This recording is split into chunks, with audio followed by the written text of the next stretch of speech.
Magandang gabi po, may gagawin po tayong tablet po din. Ito yung Samsung Tab A.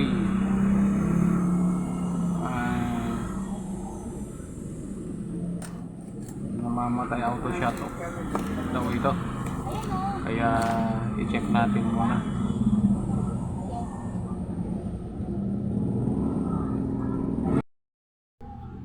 Yung check natin, nag-charge siya. 54% yung kanyang battery, pero pag sinindi natin, yan, pinower on yun, nagpa-power on siya.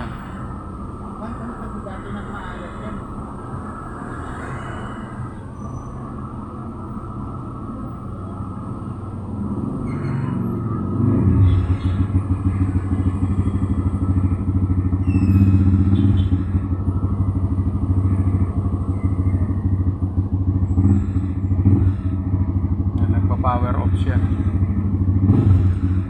So auto shut off siya, tapos hindi na nag-on, hindi auto off and on, auto shut off lang siya. May tama ito yung power IC niya, kaya gagawin natin, i-repair natin yung kanyang charging, kanyang power IC. Pero diagnose natin, may tingnan natin ating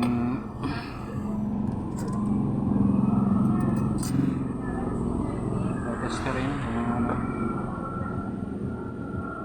sa time is 1.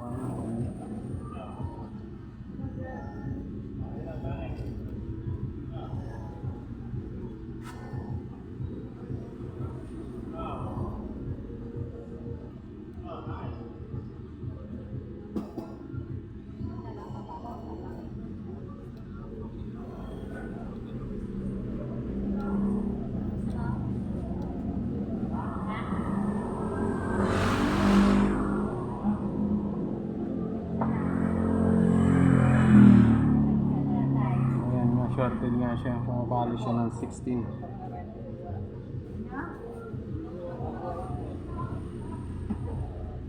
Dapat pumapalo lang siya ng 3.5.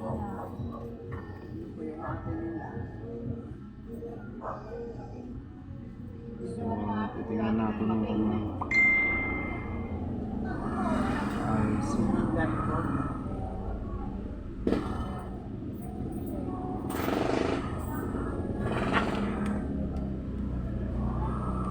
Tatanggalin tayo dyan.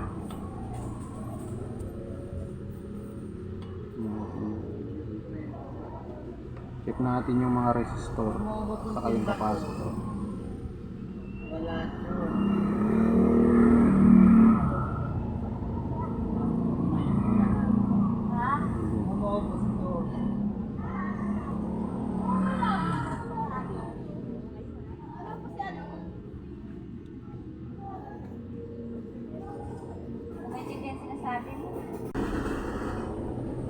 Itong capacitor na itong tatanggalin natin.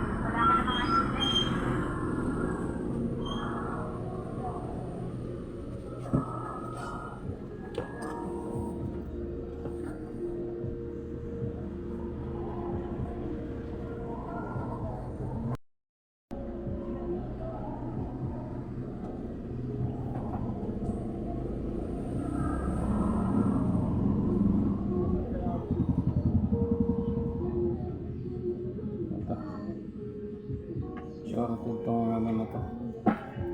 So tatanggalin natin ito. Hindi siya nag-go-on ito.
Ano itong resistor na to?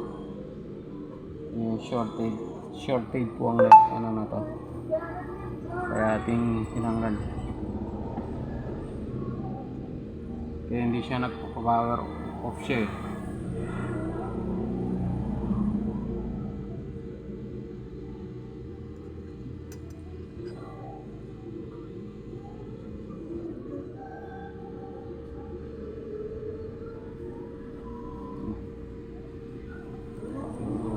Balik. Subukan natin. Kaya namamatay siya. Nag-on siya kasi lang nagpa-power off siya dahil yung sa resta na yan, shorted po siya. Nawa. Shorted po siya.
Kaya hindi tumutuloy na nag-grow on eh. Ayan, titingnan natin kung ayos na. Ayun.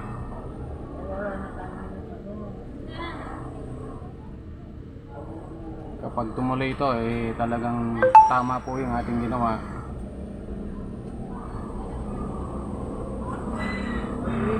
May short kasi dun sa line, power IC nya. Yung resistor na yan. Kaya pinipigilan niya yung ayan na.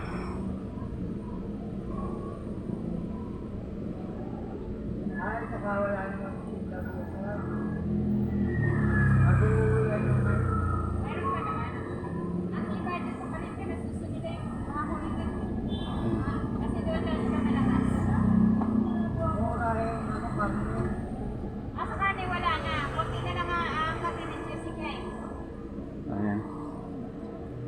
Okay na ito. So, sarado na natin. Alam mo yan, pagkatapos ng Holy Week, mahal na naman ang karne. Check natin yung camera. Yung isda, ano ngayon, yung mga pumpay. Ayan. Okay naman yung camera. Sarado.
ina-charge mo, nag-open siya.